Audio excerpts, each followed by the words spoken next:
온 이스라엘 가운데에서 압살롬같이 아름다움으로 크게 칭찬받는 자가 없었으니 그는 발바닥부터 정수리까지 흠이 없음이라. 그의 머리털이 무거움으로 연말마다 깎았으며 그의 머리털을 깎을 때 그것을 달아본즉 그의 머리털이 왕의 저울로 200세겔이었더라. 압살롬이 아들 셋과 딸 하나를 낳았는데 딸의 이름은 다말이라. 그는 얼굴이 아름다운 여자더라.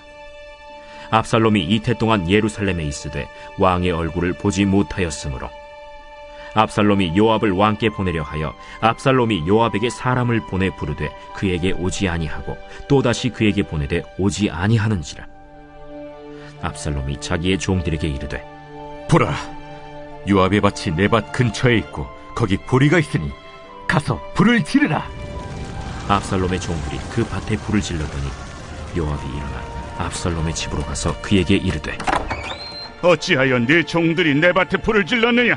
내가 일찍이 사람을 내게 보내 너를 이리로 오라고 청한 것은 내가 너를 왕께 보내 아뢰게 하기를 어찌하여 내가 그 술에서 돌아오게 되었나이까? 이때까지 거기에 있는 것이 내게 나았으리이다 하려 함이로라. 이제는 내가 나로 하여금 왕의 얼굴을 볼 수 있게 하라. 내가 만일 죄가 있으면 왕이 나를 죽이시는 것이 옳으니라 하는지라. 요압이 왕께 나아가서 그에게 아뢰매 왕이 압살롬을 부르니 그가 왕께 나아가 그 앞에서 얼굴을 땅에 대어 그에게 절하매 왕이 압살롬과 입을 맞추니라. 예루살렘으로 돌아온 압살롬은 2년이 지났지만 아직 다윗을 만나지 못했습니다. 압살롬은 더 이상 아버지와의 관계를 그냥 둘 수 없다는 생각에 요압에게 주선을 부탁합니다. 암논을 살해한 지 5년 만의 일입니다. 이스라엘의 모든 백성들은 사실 압살롬이 돌아온 그 일만으로도 왕과 아들이 드디어 관계를 회복했다라고 생각했습니다. 그리고 압살롬 왕자가 뿜어내는 그런 준수한 외모에 마음을 빼앗겨버렸습니다. 압살롬의 매력은 머리카락에 있었습니다. 그의 머리카락은 숱이 많고 매우 아름다웠던 것 같습니다.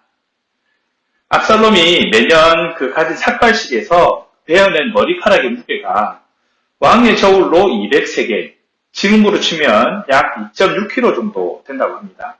정말 많은 양의 머리카락이어서 그런지 그의 머리가 이스라엘에서 명물거리가 될 만한 그런 것이었습니다. 사울이 소개될 때도 이런 비슷한 상황이 있었습니다. 이스라엘이 또 한 번 사람의 외모에 이끌렸다가 훗날에 그 대가를 치르게 될 것을 암시하는 듯합니다. 돌아오기만 하면 아버지가 자신을 만나줄 것으로 기대했던 압살롬은 2년 동안 아버지를 만나지 못하자 초조한 마음이 들었을 것입니다. 압살롬의 귀향을 허락한 날, 다윗이 공식적으로는 압살롬을 용서했지만 아직도 개인적으로는 그를 용서하지 않았기 때문일 것이다 라고 많은 주석가들은 생각합니다. 때문에 다윗이 그와의 만남을 거부하고 있는 것이다 라고 얘기하기도 합니다. 압살롬은 자신이 창살 없는 감옥에 갇혀 있다고 생각합니다. 그래서 32절에 보시면 이렇게 살 바에야 차라리 그술로 돌아가는 편이 더 낫겠다라고 말합니다. 압살롬은 문제를 해결하기 위해 원래 자신의 귀향을 주선했던 요압에게 2차례 사람을 보냅니다. 요압의 주선을 통해 아버지 다윗을 만나고자 했던 그런 의도였죠. 그런데 요압은 대답이 없었고 압살롬은 요압의 보리밭에 불을 질러버립니다. 그렇게 해서라도 요압을 만나야겠다라는 마음이 있었던 것이죠. 요압은 압살롬이 보낸 사람들이 자기 보리밭에 불을 질렀다는 것을 보고를 받고 따지기 위해서 압살롬을 찾아옵니다. 압살롬의 의도를 알아차린 요압은 다윗과 만날 수 있도록 주선을 해주지요. 드디어 다윗과 압살롬은 만났습니다. 결국 33절에 보면 다윗이 압살롬에게 입맞춤을 했다라고 얘기를 하고 있는데 입맞춤은 용서를 의미합니다. 무려 5년 만에 일어난 그런 일이죠. 그런데 아버지로서 입을 맞추었다기보다 왕으로서 압살롬에게 입을 맞추었다고 보아야 합니다. 아버지로서 큰아들 암논을 죽인 그 둘째 아들 압살롬을 용서하기는 쉽지 않은 일이었기 때문입니다. 물론 14장 1절에서 보면 압살롬을 사랑한다라고 하긴 했지만 그래도 형을 죽인 동생을 용서하고 사랑하기에는 2년이라는 시간보다 더 많은 시간이 필요했나 봅니다. 그러나 다윗에게는 그럴 만한 시간이 없다는 게 더 안타깝기만 합니다. 얼마 후에 압살롬이 아버지를 상대로 구테타를 일으키면서 이 부자 간의 관계 회복과 용서는 끝나지 않은 일로 영원히 남게 되죠. 그래서 때가 중요한 것입니다. 오늘 본문을 통해 우리는 주님께서 원하시는 모습은 무엇인가를 알아야 할 것입니다. 먼저는 외양보다 내실을 추구해야 합니다. 25절에서 27절에 드러나는 모습은 압살롬의 외모에 반응하는 그런 이스라엘 모습이 나옵니다. 과연 압살롬의 외모는 이스라엘 내에서 가장 탁월했습니다. 특별히 그의 풍성한 머리털은 그의 자랑거리였습니다. 그러나 그의 아름다운 외모와 달리 내면은 악으로 가득 차 있었고 그의 자랑거리였던 머리카락은 결국 그를 죽게 만듭니다. 하나님은 외모가 아니라 마음을 보아야 한다고 하시는데 왜 사람들은 한번 겪고도 깨닫지 못하는 것일까요? 압살롬의 머리가 그를 빛나게 하지만 훗날 사무엘하 18장 9절에서 10절에 보면 그는 그 머리 때문에 죽게 됩니다. 교회도 마찬가지입니다. 외향은 점점 아름다워지고 대형화되어지지만 내실이 형편없다는 평가를 들을 때가 있습니다. 특별히 요즘과 같은 시기에 교회의 입지는 더 좁아지고 있는 현실입니다. 복음이 선포되지도 않고 성도의 삶에서 거룩함이 드러나고 있지 않기 때문입니다. 교회사를 보면 중세 성당의 외관은 아름다웠습니다. 그러나 그 내면은 아름답지 못했었습니다. 유럽의 아름답고 거대한 교회들을 보십시오. 지금은 텅 빈 채 얼마 되지 않는 그런 노년층만 남아 있습니다. 한국 교회의 미래도 그러지 않을 것이라고 누가 장담하겠습니까? 우리의 외관보다 내면을 더 신경 써야 할 때입니다. 내 인생의 주관자가 진정 하나님이신지 돌아보시기 바랍니다. 내 뜻이 나를 주장하고 있는지, 내 계획에 맞게 하나님께서 움직여 주셔야 하는 것은 아닌지, 하나님의 구원의 은혜보다 이 땅에서 더 잘 살게 해주시는 그런 은혜만을 바라며 하나님께 그렇게 구하고 있지는 않은지 더 늦기 전에 회개하고 각성해야 합니다. 그래서 그리스도인은 이익보다 거룩함을 추구해야 합니다.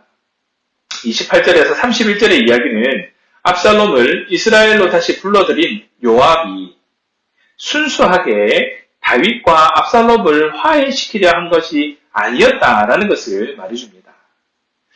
자신의 정치적 야망을 이루려는 그런 의도를 가지고 있습니다. 압살롬에게 호의를 베풀어서 안정된 장래를 도모하려 한다는 그런 그의 계획. 압살롬의 끝없는 야심과 돌출 행동으로 숲으로 돌아가 버립니다. 단순히 요압의 밭에 불을 붙인 압살롬이지만 이것은 압살롬의 야망이 걷잡을 수 없이 이스라엘 전체로 들불처럼 번져나가는 것과 같았습니다.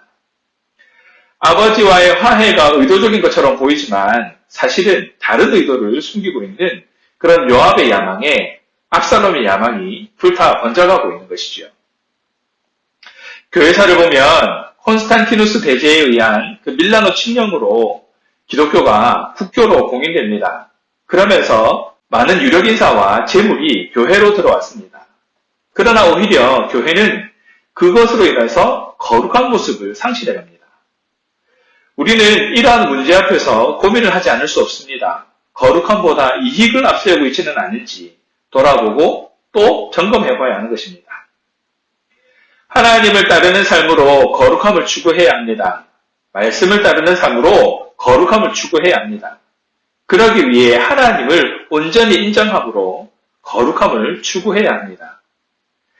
하나님의 하나님됨을 온전히 드러내기 위해 무엇보다 노력해야 합니다. 다른 사람들이 하는 것처럼 거짓으로 적당히가 아니라 하나님 앞에서 정직하고 부정함 없이 거룩함을 드러내야 한다는 것이죠. 또한 교회는 공의를 추구해야 합니다. 다윗은 요압의 중재로 압살롬을 복권시킵니다. 다윗은 지도자로서 지켜야 할 공의보다 사적인 연민에 휩쓸린 것이죠. 압살롬은 공의대로 심판을 받아야만 했습니다.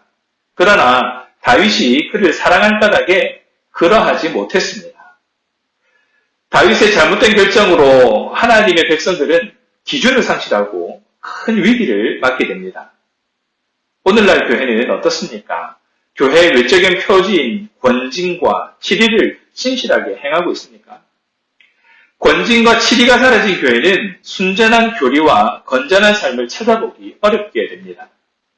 성도들은 개인주의적인 형태로 신앙생활과 교회생활을 해나가게 되지요. 권징과 치리를 우습게 여기고 교회만 옮기면 된다고 생각하는 성도들도 있다라는 것이죠. 교회 안에 막연한 생각 중 하나가 이 정도는 괜찮겠지 하는 생각입니다. 그 정도 가지고 뭐 그렇게까지 할 필요 있을까? 라는 생각이 만연합니다. 다수를 위해 소수의 희생이 필요하기도 하다. 과연 옳은 말일까요? 사랑하는 신앙가족 여러분, 내실을 다지며 하나님의 기쁨이 되시는 그런 삶을 살아가시길 바랍니다. 거룩하신 하나님을 드러내기 위해 무엇보다 애쓰는 삶을 살아가시기 바랍니다. 하나님의 법, 하나님의 방법을 고수하기 위해서 하나님의 공의를 실천하는 그러한 삶을 살아가시길 바랍니다. 교회가 거룩함을 상실하면 세상이 바라볼 초월적인 소망의 근거가 사라진 채 세상에 동화될 것입니다. 하나님의 은혜가 그래서 필요합니다. 교회의 거룩함이, 성도의 거룩함이 온전히 회복되어 우리의 삶이 성도로, 교회로 합당히 될 수 있기를 간절히 바랍니다. 하나님의 그 은혜가 우리에게 언제나 있음을 기억하시고 그 은혜를 붙들고 살아가는 저와 여러분 되시기를 간절히 바랍니다. 우리의 의도가 아닌 주께서 원하시는 방법으로 주님의 기쁨이 되는 그런 저와 여러분 되기를 주님의 이름으로 축원합니다. 기도하겠습니다. 사랑의 하나님, 오늘 말씀을 통해 또 하나님의 뜻을 알아갑니다. 바라옵기는 아는 것으로 멈추지 않게 하시고 우리의 삶에서 실천이 될 수 있도록 붙들어 주옵소서.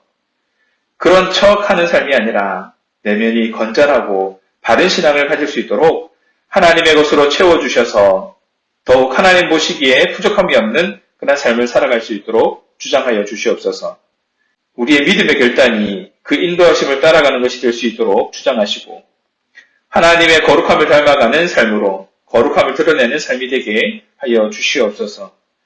무엇보다 하나님의 기쁨이 되는 삶이 되도록 하나님의 주장하심을 따를 수 있도록 깨어있게 하시고 결단을 이어갈 수 있도록 은혜를 더하여 주시옵소서.